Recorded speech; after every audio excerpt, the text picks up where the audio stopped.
Bakti Glodok Jakarta Barat menyambut meriah Imlek 2024 yang jatuh pada hari ini. Pelayanan di Wihara Dharma Bakti sendiri akan berlangsung hingga pukul 9 malam nanti. Suasana Imlek sudah kental terasa sejak pagi hari. Penjual bunga, buah jeruk, serta burung yang nantinya akan dilepaskan saat beribadah di wihara berjajar di jalan menuju wihara.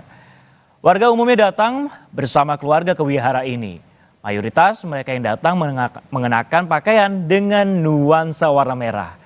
Ornamen-ornamen khas Imlek juga terlihat di berbagai sudut wihara. Naga tuh kan lambangnya keberuntungan seperti itu, lalu mungkin harapannya tahun ini menjadi tahun yang beruntung atau hoki bagi semua orang ya. Untuk perkiraan hari ini mungkin bisa sampai 3.000 atau 2.000 orang ya, karena kan ini hari haknya, dari pagi kita sampai malam mungkin bisa sampai 3.000 seperti itu. Ada pertunjukan khusus nggak Mbak di Imlek kali ini? Untuk pertunjukan khusus dari wihara kami sendiri, kami nggak ada ngadain acara khusus ya, biasanya orang ya datang masing-masing individual aja sembahyang masing-masing seperti itu. Dan